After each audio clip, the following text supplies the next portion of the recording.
अब हम देखते हैं ट्रीटमेंट ऑफ एपिलेप्सी। तो हमें पता है एपिलेप्सी का ऐसा कोई ट्रीटमेंट नहीं है, इसको जड़ से खत्म नहीं कर सकते, केवल और केवल हम इसको सिम्टोमेटिक रिलीफ प्रोवाइड कर सकते हैं।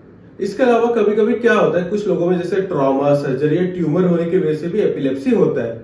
तो इन केस अगर हम इस चीज को हटा सके, इन दूसरे डिजीज का अगर हम इलाज कर सकें, तब भी उस पर्सन में एपिलेप्सी सही हो जाएगा। तो as a doctor, as a pharmacist हमें देखना चाहिए कि कैसे हम उसको रिपेयर कर सके, उसको ठीक कर सके, जिसमें उस पर्सन में एपिलेप्सी ना हो। इसके अलावा देखा गया है कि अगर हम 5-6 साल तक किसी पर्सन में एपिलेप्सी को कंट्रोल करके रखें, तो एपिलेप्सी लगभग गायब हो जाता है और दोबारा उसमें नहीं होता।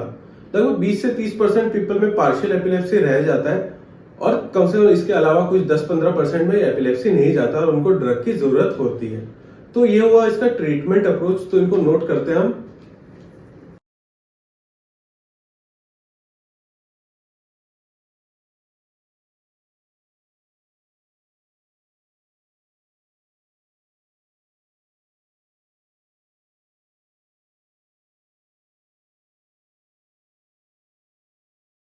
तो ये हो गया आपका ट्रीटमेंट ऑफ एपिलेप्सी।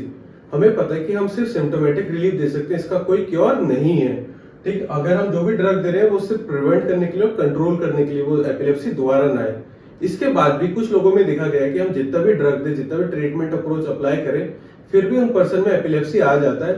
तो कुछ लोगों में सिर्फ पार्शियल ही रह जाता है। मीन्स अगर जिस पर्सन को पहले जनरल टॉनिक क्लोनिक था, अब उस पर्सन को ड्रग देने के बाद भी एपिलेप्सी आ रहा है, बट थोड़ा कम, मान लो अब उसको सिर्फ पार्शियल सीजर ही आ रहे हैं। तो इसको आप नोट कर लीजिए। इसके बाद हम देखेंगे general principle of symptomatic treatment.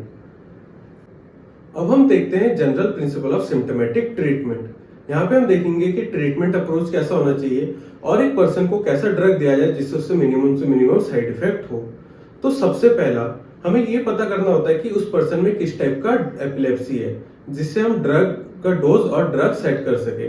हर एक टाइप के एपिलेप्सी के लिए अलग टाइप का ड्रग होता है, अलग डोज होता है। तो मैं आपको एक टेबल या फोटो लगा दूंगा, जिससे आपको एक आइडिया आ जाएगा कि किस एपिलेप्सी के लिए किस टाइप का ड्रग दिया जाता है। इसके साथ साथ कुछ टाइम बाद उस पर्सन में प्लाज्मा कंसंट्रेशन भी चेक करना चाहिए, जिससे हाई कंसंट्रेशन में उस पर्सन में टॉक्सिसिटी ना हो। इसके अलावा पहले हम स्टार्ट करते हैं मोनोथेरेपी से, मीन्स एक ड्रग देके उस पर्सन में टेस्ट स्टार्ट करते हैं क्या कंट्रोल है या नहीं। इन केस अगर मोनोथेरेपी से काम ना हो तो मल्टी ड्रग थेरेपी पे आते हैं। मीन्स तब हम 2 ड्रग स्टार्ट करते हैं।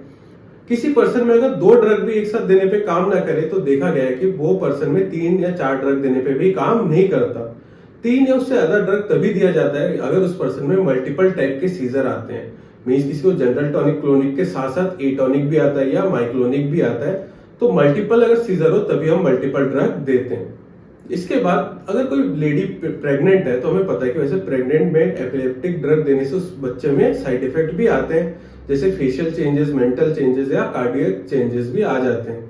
फिर भी हमें उन पेशेंट में ड्रग नहीं रोकना चाहिए। रीजन क्या है, अगर प्रेग्नेंट लेडी में हम ड्रग रोक देंगे तो कभी भी उस पर्सन में सीजर आ सकता है, उस लेडी में सीजर आ सकता है, जिससे हाई इंपल्सेस की वजह से उस बच्चे में भी उस चीज का साइड इफेक्ट जाएगा और वो बच्चे की डेथ भी हो सकती है।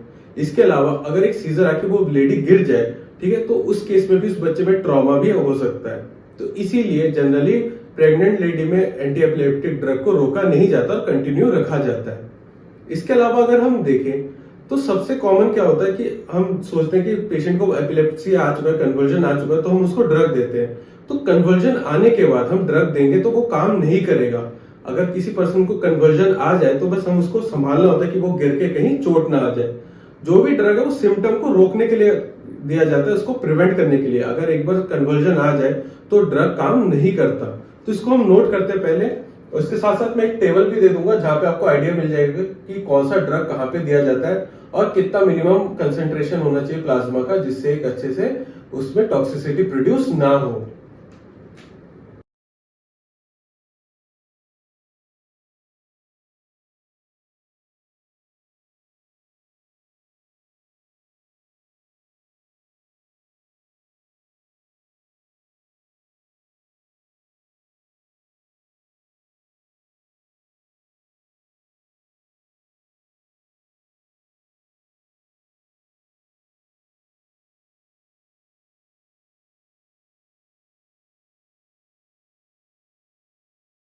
तो ये हो गया आपका general principle of symptomatic treatment. इसको आप नोट कर लीजिए। उसके बाद हम देखेंगे फेब्राइल सीजर के बारे में, इन्फेंटाइल स्पाज्म के बारे में और स्टेटस एपिलेप्सी के बारे में।